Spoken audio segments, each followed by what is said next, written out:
the stuff I like is pretty rough. Well, the Carolina Reaper in small amounts, I'm sure can spice it just right. There are these pepper eating contests that people. Oh, I've seen them. We've played them on the podcast. So a few years back, somebody ate a Carolina Reaper and ended up with what's called Thunderclap headache.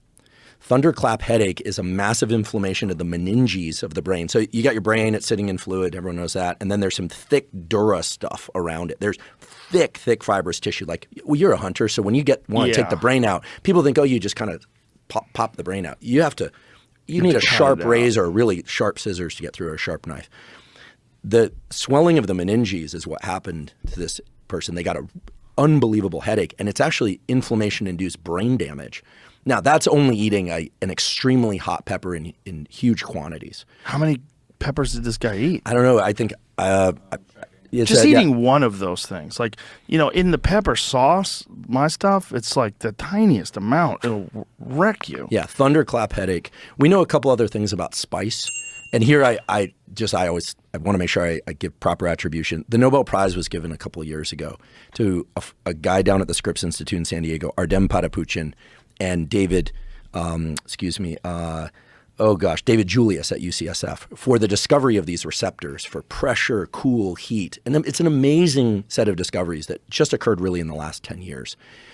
We know that all of those pathways go to areas of the brain that are involved in, of course, like behavior. Like if you touch something really hot or you taste something really hot, for most people, they're going to resist that. But also to the hypothalamus, which houses all these hormone control areas, et cetera.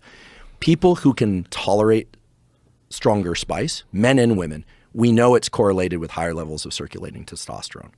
That, I think, is interesting. What we're really talking about is higher pain threshold. And you and I have talked before about if there's one clear effect of testosterone, it's that it makes effort feel good. That pain starts to have a little bit of a come hither kind of thing to it. It feels a little bit enticing when testosterone levels are elevated. When testosterone levels are lower, or if people have lower levels of testosterone, effort feels more overwhelming.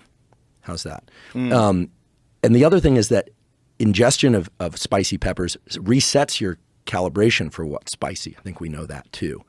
And in a way that also adjusts people's pain threshold. So if people get better at eating hot peppers, they're better at dealing with all types of pain. And I find this fascinating because I know you and I are both kind of obsessed with ice baths and cold plunges. Yeah. And I've been going deep into that literature around cold and what's really known about cold thermogenesis and not known. And it seems like these acute adrenaline, acute pain pathways, they do exactly what exercise does, which is in the moment, if you were to measure somebody's inflammation, et cetera, you'd say this person is dying. They're in a terrible state. They might as well be getting, open heart surgery with no anesthesia, the way some people react to the ice bath. It's kind of silly to us. But for people that don't like the cold, they're like, you got to be kidding me. I'd never go near it. They try and disparage it. They try and poke every hole in the data. They're just scared, right? Yeah. They're just scared. We know this.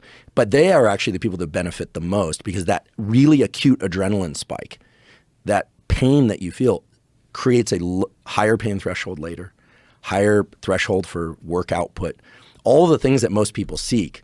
And so to me, it's always interesting that you have to look what's happening during and you have to look at what's happening afterward. And for some reason, as humans, we like these creature comforts of massages, which are great. The sauna, which is great, although if you crank it up really hot, it's work at some level. It's always work at the end. There's that the moment. The last 5 minutes of a 25-minute session at 190 degrees, that's work. Yeah, and there's something about the burning in the nose for me. At least my heart rate starts like I want to get the hell out. Burning in the nose. So are you using water on the rocks a lot? Yeah. So that's what's giving you the burning in the nose? Yeah. I'm it's always hard to know how hot it is right at the place where it reaches your body, but I've been cranking it way, way up. Like what temperature? Like 260.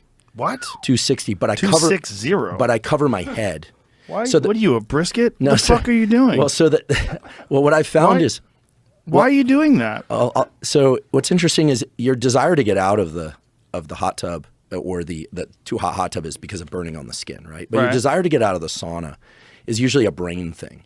And you'll notice this because if you go to a Russian banya, they all wear the little wool hats. Yeah. That's to insulate their brain against the heat so they can stay in at hotter temperatures on their body. So I'm in at 260, but I've got my head covered with a wool cap.